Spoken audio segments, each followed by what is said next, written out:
大家好，我係小飛俠 Peter Lee。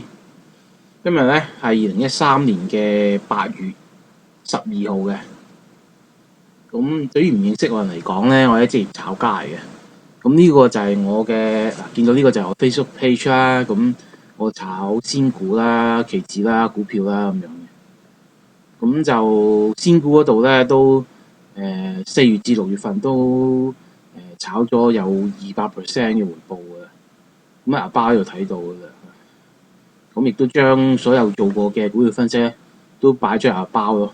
咁你一入去咧，一 click 就睇到噶啦。咁另外一樣好重要嘅嘢咧，就真係強烈咧建議你咧就 like 我個YouTube 啊，即係去 subscribe 我個 YouTube，即加入我 YouTube 啦。點解咧？就因為我啲片咧因為你 Facebook 咧好多時啲片咧係 send 唔到俾你哋嘅，因為 Facebook 係。即係佢係好多時啲片係唔正嘅，咁所以你好多時收唔到，咁所以咧就提議你就like 咗我個唔係即係 subscribe 我嗰個 YouTube 啊。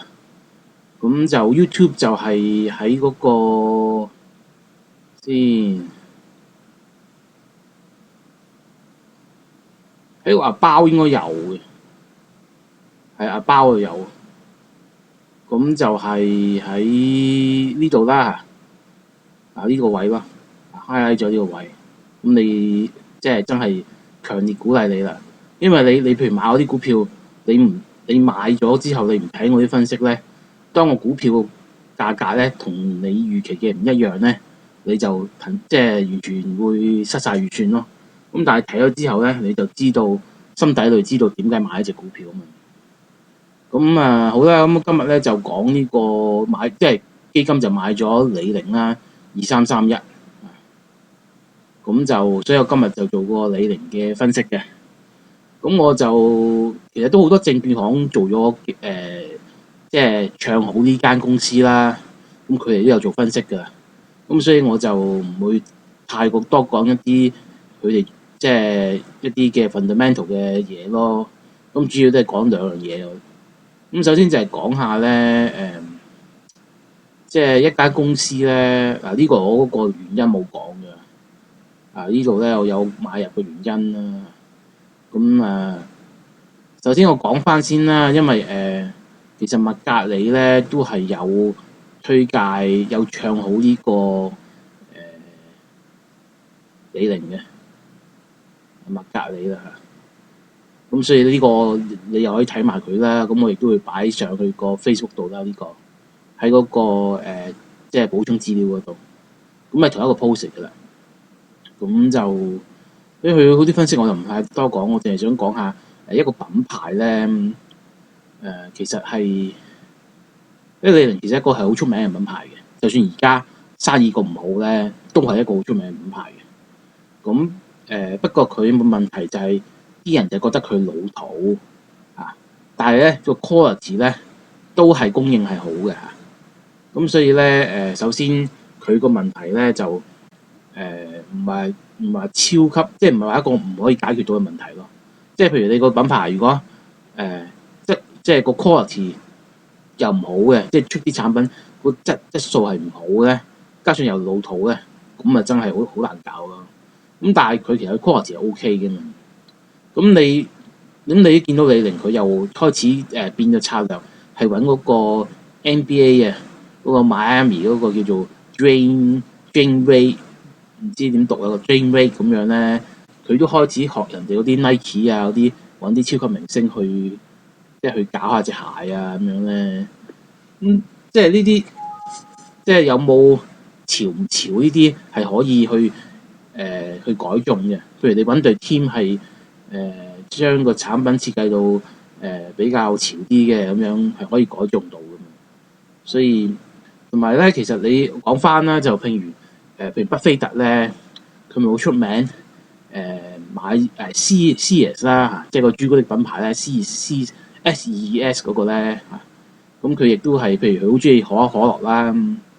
咁巴菲特基本上佢嘅投資理念就係揀啲好出名嘅 consumer brand。佢最中意買呢啲㗎啦。佢好似買咗 Heinz Ketchup 添嘅。呢個未必係即係好似係啦嚇，我唔係太 sure 呢個就，但係阿巴菲特其實佢曾經即係有一輪咧，而家都係即係而家佢比較有少少唔同啦，不過佢有一輪係好中意啲 consumer brand，咁而係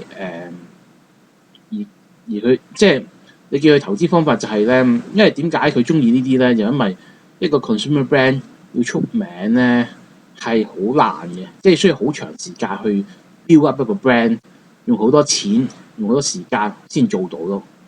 咁所以咧，其實譬如李寧咁樣，呢個亦都係 well known 嘅 consumer brand 啦，即係一個我唔知中文點講啊，即係咁，所以佢係一個非常值錢嘅一啲嘢咯。咁而且而家仲係好出名嘅品牌，咁所以係有得搞嘅，係可以起死回生嘅。我唔覺得係好難嘅事咯。咁就另外TPG 啦、GIC 啦，咁呢個係第二樣想講噶啦。咁 TPG 其實就係一間出名嘅私募基金啦。咁佢就出名就係將啲蝕錢嘅公司變翻做賺錢嘅公司，然後出賣佢，即係就賣出去嘅股票嚟賺錢咯。咁即係佢好經驗嘅對個改革。佢點樣做咧？就係、今年啊，唔知今年定上年啦，佢就進入咗李寧個董事局咯。咁就佢嗰個佢直情做到好高級，即係直情係決策㗎啦。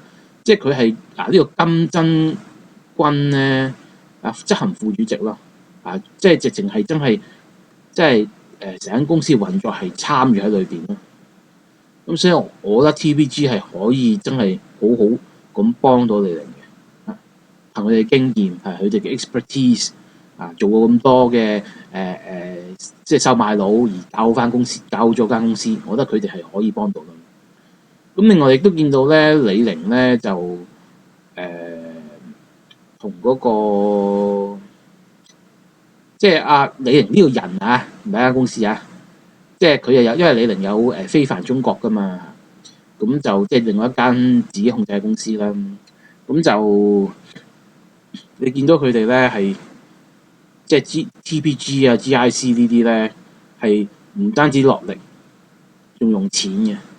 咁最近就李寧就賣出咗個可換股債券啦，咁而賣嘅人咧就係佢哋自己有非凡中國，即係李寧啦，你當佢呢個 TPG 呢啲全部你見到噶啦，即係佢哋用錢除咗入咗股啦，已經仲用錢買 CB 李寧仲有呢樣嘢，亦都仲要講嘅咧。首先佢哋都出力咧，所以佢哋係好有決心搞呢間公司咯。咁如果咁 TPG、GIC 有決心用錢去做一樣嘢咧，我覺得好大機會成功。咁另外你都見到咧，李寧呢個人咧，亦都係因為佢間公司而家搞到咁樣咧，有啲人會唔做噶啦。但係見到佢咧，佢而家係用晒力嘅執行主席嚟嘅。通常啲 owner 咧做個掛名主席咧就唔做嘢嘅，佢真係落手落腳做。咁你亦都見到佢咧喺嗰個，我都留意過呢個非凡中國因為佢兩間公司噶嘛。咁之前啲人咧就以為佢有非凡中國之後咧就搞大陸地產，就唔再理李寧啦，等佢死咗佢算啦咁樣咧。咁但係咧就我睇過晒啲資料咧，佢係咧後尾嗰個非凡中國咧就係唔搞個地產而家係完全係唔做嘢咁李寧咧就落手落腳，淨係關注落重，即係落晒心血喺個李寧度咯。咁一個咁嘅人，佢想繼續做翻間公司咧，我覺得佢好有機會成功到。咁呢兩樣嘢，咁其他啲就你可以睇翻我啲資料咧。咁我仲有幾個原因啦，嗰啲就唔使太多講啦。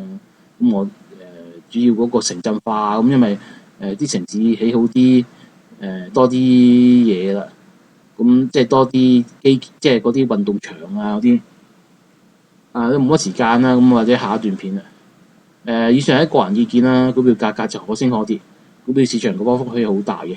買股票或者衍生工具咧係有風險嘅。詳盡 disclaimer high 咗，你都需要睇睇嘅。多謝大家，拜拜。